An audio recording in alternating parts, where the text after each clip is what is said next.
What's up, y'all? This is Mike D, Mr. Double Down on You. Hope y'all are having a great day. Hope you're healthy. Hope you're doing well. Hope your family, your loved ones, and everybody's really doing well and, making the most of this time that we have. Again, stay healthy, but then after you're healthy, figure out a way to come out better. Come out better. Because if we don't come out better, then honestly, time may have been wasted, right? But speaking of coming out better, thinking about time, and kind of evaluating things, I want y'all to think about something. We were sitting at the table, and one of the things that we have been able to do with the quarantine or the social distancing is to really spend more intimate time with the family, spend more intimate time with, the kids. And that leads to interesting conversations. Interesting conversations. And when you watch television or you watch movies and, especially ones from different eras, there will be props in the movie or in the show that the kids are totally unfamiliar with.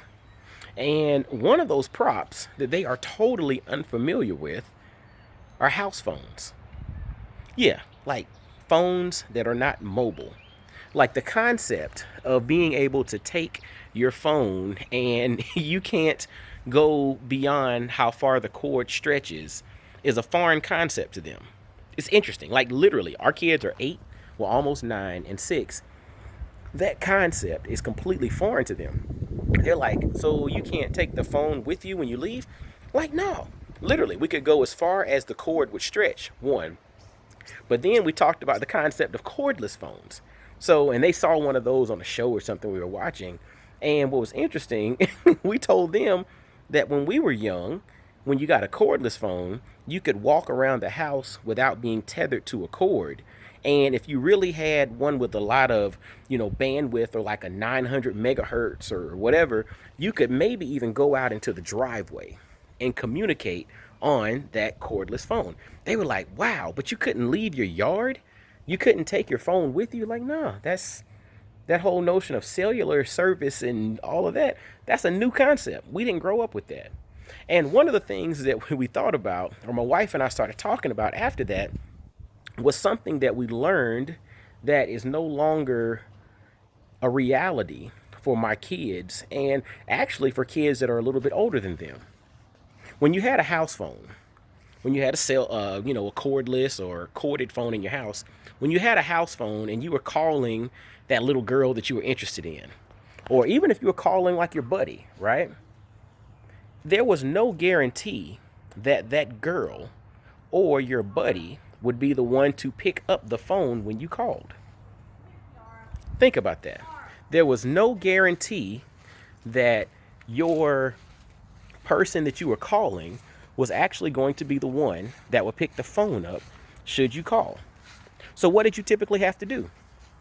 You had to learn how to initially communicate with a parent, a big brother, an uncle, whoever was there at the house. You had to communicate with them and ask for permission to use the phone or ask for permission to speak to the person you were calling to.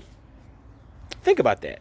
Like kids nowadays in the cellular phone era, right, don't understand the concept of calling and then having to communicate with a parent or ask for permission to speak to the person that you initially wanted to call and talk to.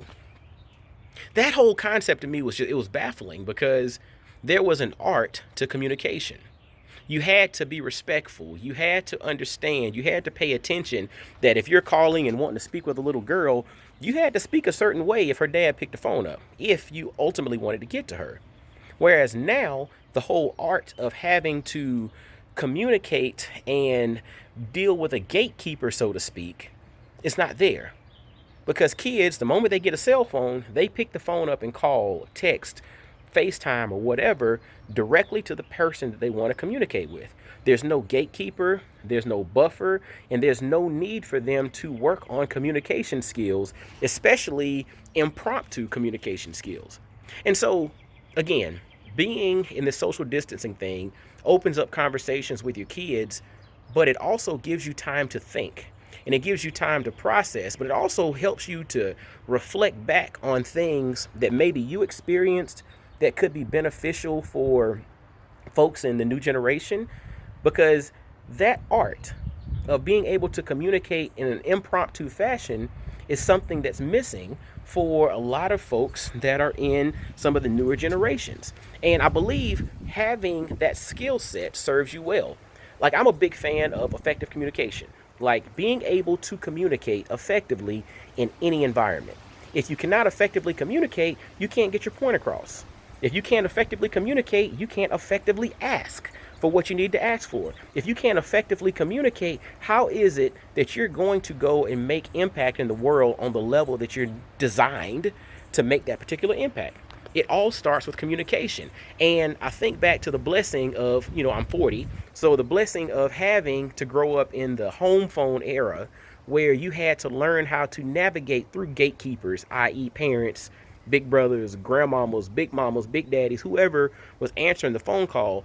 Being able to navigate through that to get to your to your desired target was a lesson that I don't think we put a lot of or give a lot of credit to, but that was a lesson that really helps us to grow and be able to communicate and to navigate in various circles.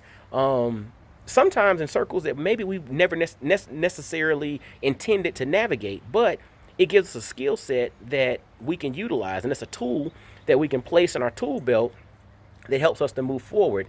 And I think that's something that we need to figure out a way to infuse into the younger folks, because that is a skill set that they're missing. They don't know how to communicate in an impromptu fashion, sometimes with an intimidating character. Calling a little girl's house when you're 14 or 15 and she has an intimidating daddy, that was a challenge.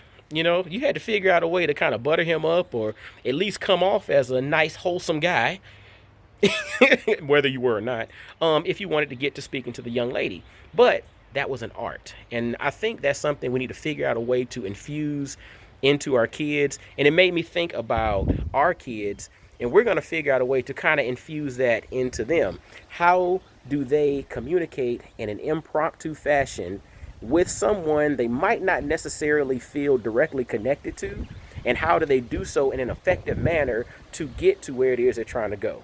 And I think that's going to serve them well. So again, this is all about effective communication. And this was a reflective moment that came to me, in this whole social distancing, being hunkered down with the family, talking to the kids, but then also reflecting on life and reflecting on the blessings of growing up in a time in which we didn't have everything at our fingertips. Again, it's cool to have everything we have now, right? I'd love that.